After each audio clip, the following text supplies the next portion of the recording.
प्यारे मित्रों, भाइयों और बहनों, आर्थिक न्याय के इस नियमित कार्यक्रम में आप सभी भाई बहनों का हार्दिक स्वागत और अभिनंदन। आर्थिक न्याय का यह कार्यक्रम चलाने का हमारा एकमात्र उद्देश्य समाज में न्याय के प्रति समझ पैदा करना है। और जैसा मैं बार बार कहने का प्रयास कर रहा हूं, बताने का प्रयास कर रहा हूं कि न्याय का पहला कदम वह आर्थिक न्याय से ही शुरू होता है। सामाजिक व्यवस्था एक बहुत बड़ा व्यापक विषय है।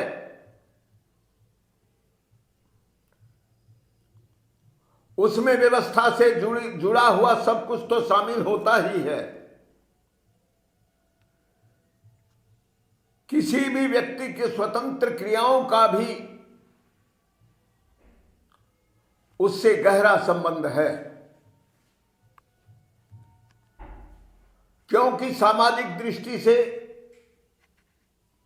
हम अगर एक सूत्र में नहीं बंधे हैं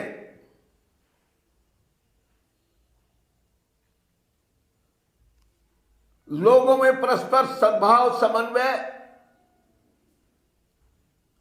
आत्मीयता और प्रेम नहीं है, तो फिर सामाजिक व्यवस्था का कोई अर्थ नहीं। और इसमें सबसे पहला और सबसे जरूरी जो कदम होना चाहिए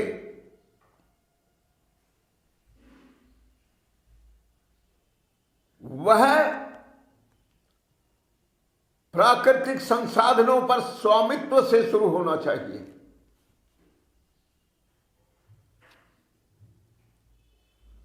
क्योंकि सभी व्यक्तियों का जीवन तभी संभव है जब हर व्यक्ति की भौतिक आवश्यकताओं की पूर्ति सहज रूप से संभव होती है। और यह केवल मनुष्यों के लिए नहीं बल्कि सभी पशु पक्षियों के लिए भी अनिवार्य है।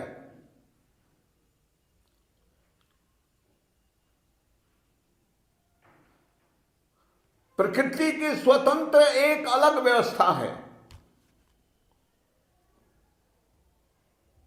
उसमें जीवन का आधार केवल शक्ति है, ताकत है। और इसीलिए हम देखते हैं कि प्रकृति में जो भी जीव शक्तिशाली होता है वही जीव जिंदा रह पाता है। और जो कमजोर और अशक्त हो जाता है वह शक्तिशाली जीवों का भोजन बन जाता है।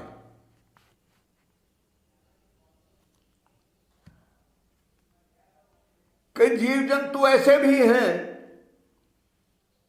जो अपनी जाति को मारकर उनका भक्षण भी करते हैं, लेकिन मनुष्य के बारे में यह अच्छा नहीं माना जाता। प्रारंभ में जैसा हमने सुना है कि जब मनुष्य अत्यंत जंगली जीवन जीता था,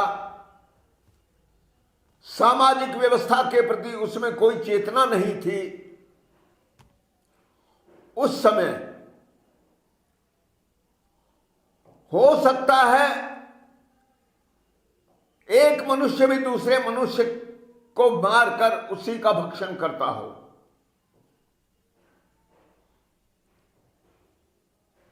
क्योंकि प्रकृति में जो वस्तुएं हैं उनके बारे में जो ज्ञान आज हमारे पास है,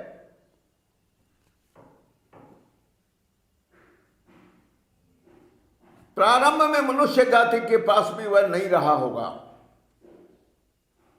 और उस समय अपना पेट भरने के लिए वह भी हिंसक जानवरों के समान ही अपने भोजन की आवश्यकताओं को पूरा करता होगा।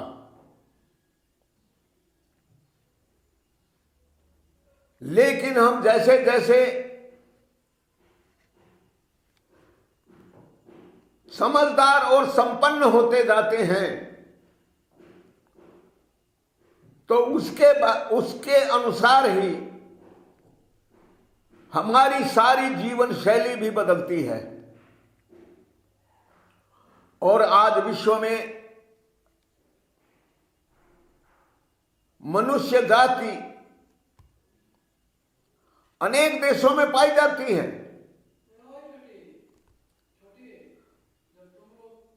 सभी स्थानों की जलवायु, वातावरण सब कुछ भिन्न भिन्न होता है।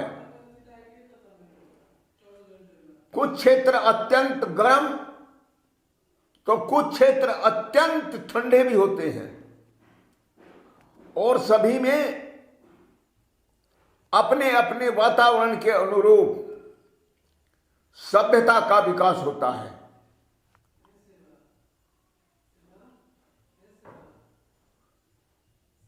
लेकिन मनुष्य में सभ्यता या चेतना का जो विकास होता है उसकी शुरुआत भी उसकी भौतिक आवश्यकताओं की सहजता से पूर्ति के रूप में होती है। और आज जिस युग में हम लोग रह रहे हैं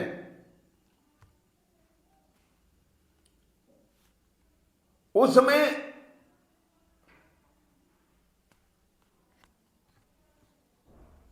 जिस ज्ञान से सब लोगों के जीवन का सीधा संबंध है, भोजन का सीधा संबंध है, आवागमन और परिवहन से जिसका संबंध है, उसकी पुरानी शैलियों में बराबर बदलाव आता जा रहा है। और इस बदलाव का एक ही उद्देश्य है कि मानव जीवन भय मुक्त, अभाव मुक्त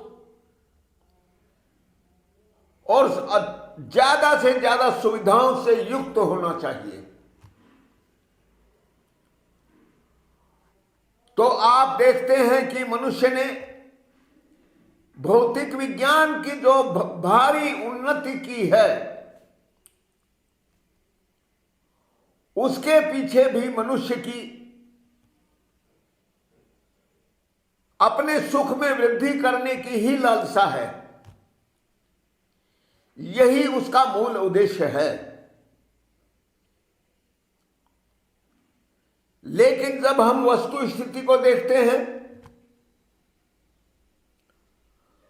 तो धरती का जो सुंदर दृश्य हमको दिखना चाहिए वह हमारी आंखों के सामने नहीं आता। यहां तक कि वह बहुत मायनों में अत्यंत विभत्स भी होता है, भयानक भी होता है और लोगों में डर उत्पन्न करता है।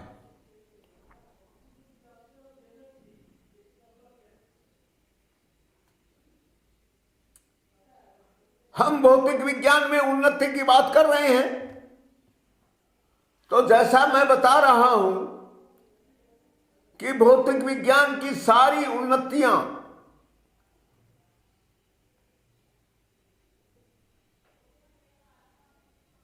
उनका जन्म तो मनुष्य जीवन को सबसे सुखी बनाने के लिए हुआ है।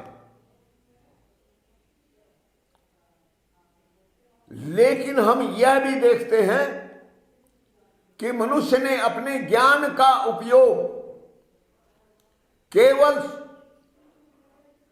सुख के लिए और सुरक्षा के लिए नहीं,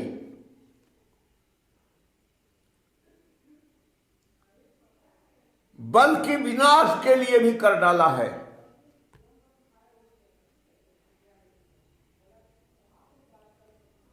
और आज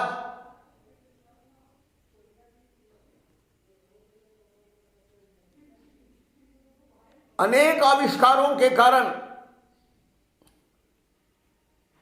दुनिया के एक कोने से दूसरे कोने में बहुत आसानी से और बहुत जल्दी जाया जा सकता है।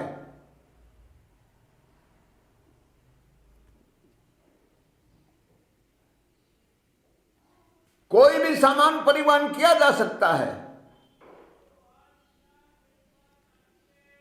लेकिन दुर्भाग्य से अनेक खतरनाक से खतरनाक हथियारों का भी आविष्कार हुआ है। आखिर इस स्थिति के पीछे कारण क्या है? तो मैं समझता हूं कि उसका कारण भी इसी व्यवस्था में छिपा हुआ है। जैसा कि हम जानते भी हैं कि मनुष्य में लोभ, लालच और स्वार्थ की प्रवृत्तियां भी प्राकृतिक रूप से विद्यमान हैं, जिन्हें हम राक्षसी प्रवृत्ति के रूप में जानते हैं। और उसी तरह दैवी प्रवृत्तियां भी हैं। अनेक लोग सब सुखी हों, मुझे जो आनंद मिल रहा है वह सबको मिले। जिस भय मुक्त वातावरण में, जिस अभाव मुक्त वातावरण में मैं रहने की इच्छा करता हूं,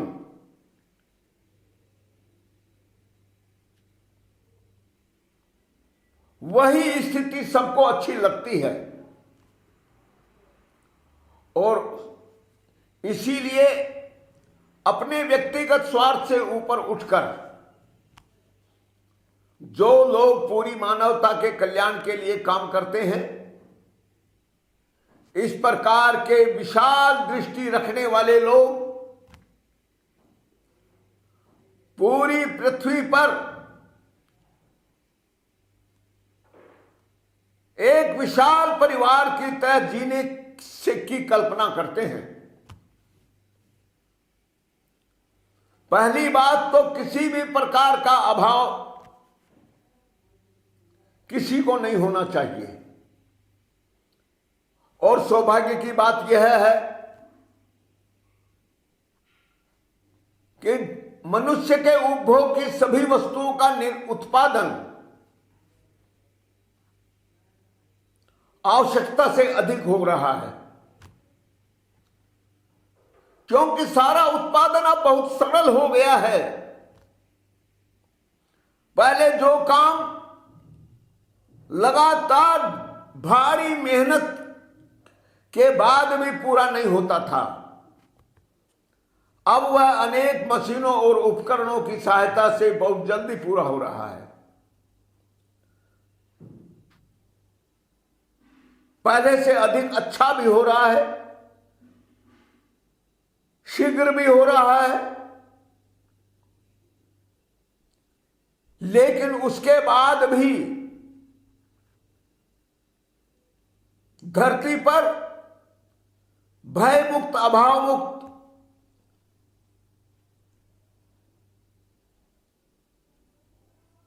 आनंददायक स्थिति का निर्माण नहीं हो रहा है।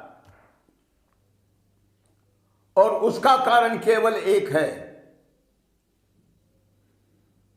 कि सब लोगों में उसका समान वितरण नहीं होता, उसका न्यायपूर्ण वितरण नहीं होता। और न्यायपूर्ण वितरण की कमी के कारण ही पूरी दुनिया अनेक गिरोहों में बटी हुई है। और यह गिरोह व्यक्तिगत स्वार्थों के कारण एक दूसरे के शत्रु बने रहते हैं और शत्रुता की यह स्थिति हर एक के लिए डरावनी तो होती ही है,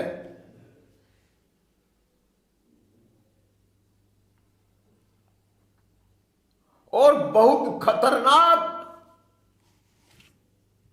युद्ध का परिणाम भी पैदा कर देती है।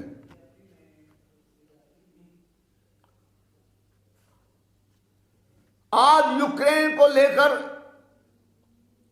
रूस, अमेरिका, यूरोप और चीन आदि देशों में जो गिरोहबाजी हो रही है, दोनों ओर से अत्यंत विनाशकारी अस्त्र शस्त्रों का निर्माण और उसकी तैनाती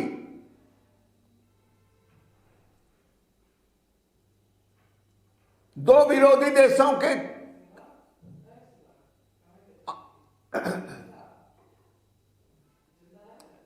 आमने सामने फौजों के रूप में डटी हुई हैं और पलक झपकते ही कौन किसका विनाश कर देगा, धरती कब खून से रंग जाएगी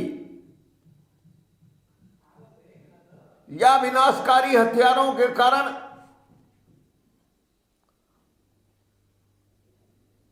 कब यह हरी भरी धरती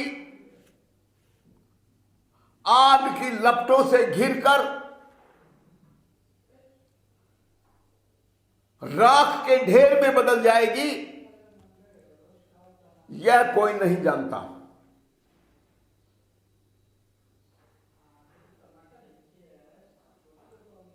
किंतु भयानक स्थिति का इस कारण को भी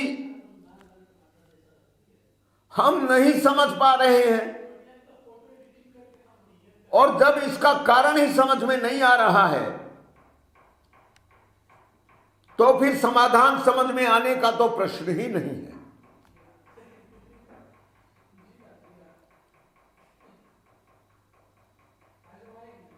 तो ऐसी स्थिति में समाज को विनाश से बचाने का क्या उपाय है?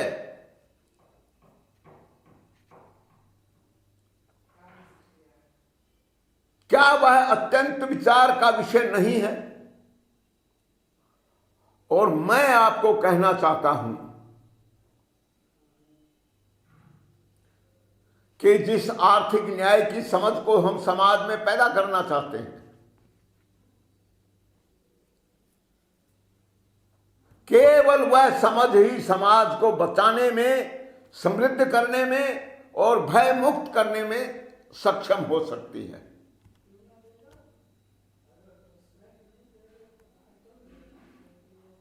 इसलिए अब आपको आर्थिक न्याय की प्रासंगिकता और उसकी अनिवार्य आवश्यकता यह जरूर समझ में आ जानी चाहिए। और मैं तो यहां तक भी कहता हूं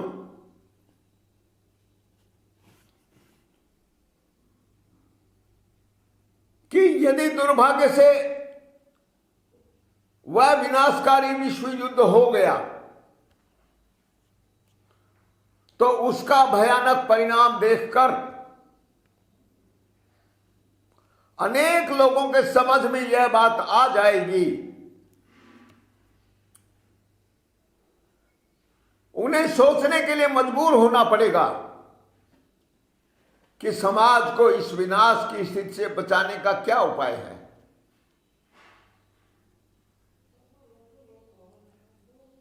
और उस समय अनेक लोगों को यह मानना पड़ेगा कि समाज को भय मुक्त, अभाव मुक्त, शोषण मुक्त और उत्पीड़न से मुक्त जिस विश्व की आवश्यकता है वह केवल आर्थिक न्याय की अवधारणा के द्वारा स्थिति पैदा की जा सकती है। और मैं इस बात को बार बार दोहराता हूं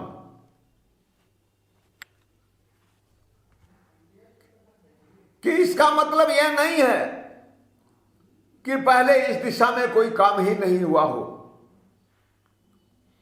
ऐसा कोई दंभ, ऐसा कोई घमंड कोई समझदार व्यक्ति नहीं कर सकता। लेकिन मैं यह जरूर कहना चाहता हूं कि बहुत गंभीरता और गहराई से विचार करने वाले लोगों को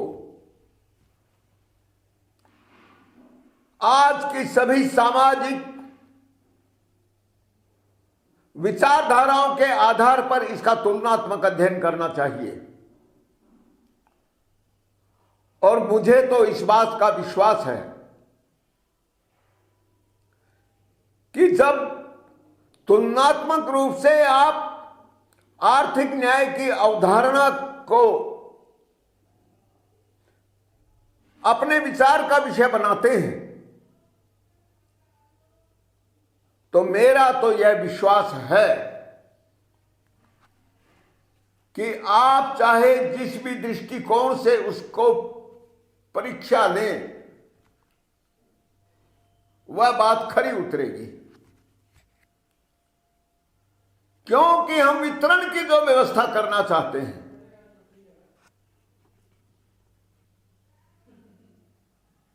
उससे सभी लोगों के जीवन की आवश्यकताओं की पूर्ति बिना किसी रोक टोक के सहज रूप से होती रहेगी।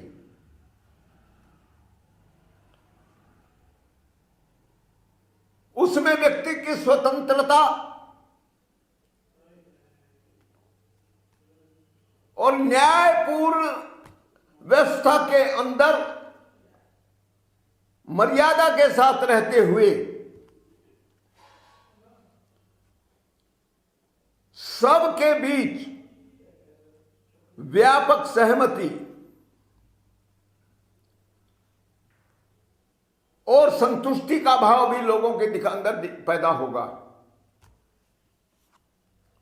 और हम जिस प्रकार वसुधैव कुटुंबकम की बात करते हैं, उस स्थिति का निर्माण भारत की अगुवाई में हो सकता है।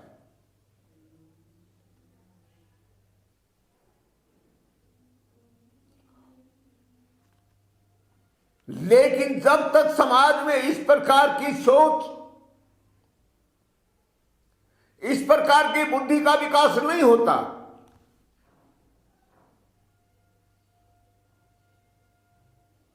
तब तक भय मुक्त और अभाव मुक्त जीवन की कल्पना यह तो मनुष्य आदिकाल से करता ही आ रहा है, लेकिन धरती पर नहीं उतरेगी। हम उस कल्पना को धरती पर उतारने के लिए इस मानवीय प्रयास को जितना जल्दी हो सके सफल होते देखना चाहते हैं।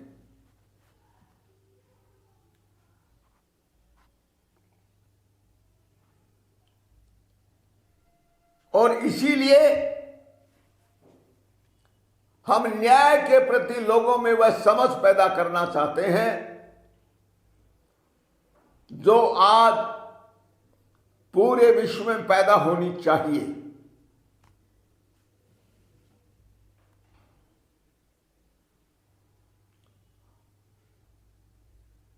और इसके लिए हमारा सूत्र है जो बहुत सरल है और जिसे तर्क के द्वारा सिद्ध किया जा सकता है। हम मानते हैं कि सारे प्राकृतिक संसाधनों पर सबका समान जन्म सिद्ध अधिकार होता है।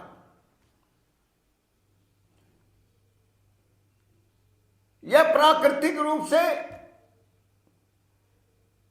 सबका समान अधिकार जन्म सिद्ध अधिकार के रूप में स्वीकार करना पड़ेगा। और इसीलिए एक भी व्यक्ति के इस मूलभूत अधिकार को किसी से अधिक या किसी से कम स्वीकार करना न्याय की दृष्टि से गलत होगा। और इसीलिए हमारा कहना है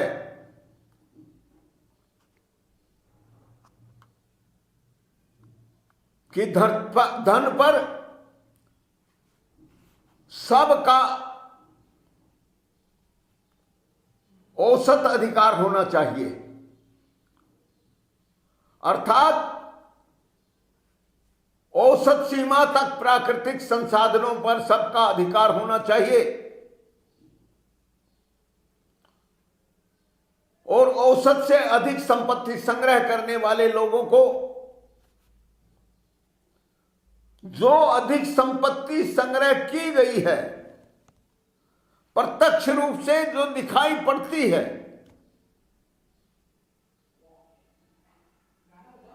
उसके लिए व्यक्ति को समाज का कर्जदार माना जाना चाहिए और कर्जदार व्यक्ति से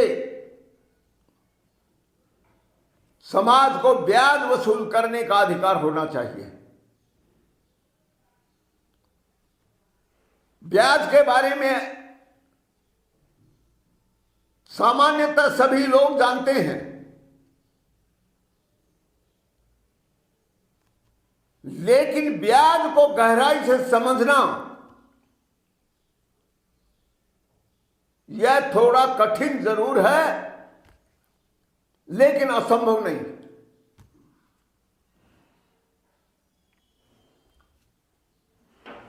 और यह जो अज्ञानता है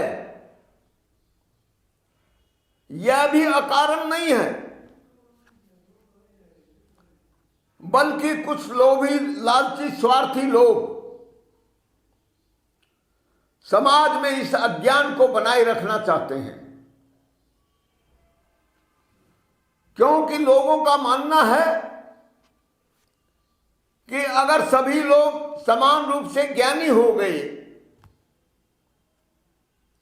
तो फिर हमारे हितों का क्या होगा। मेरे को सबसे अधिक कैसे मिलेगा,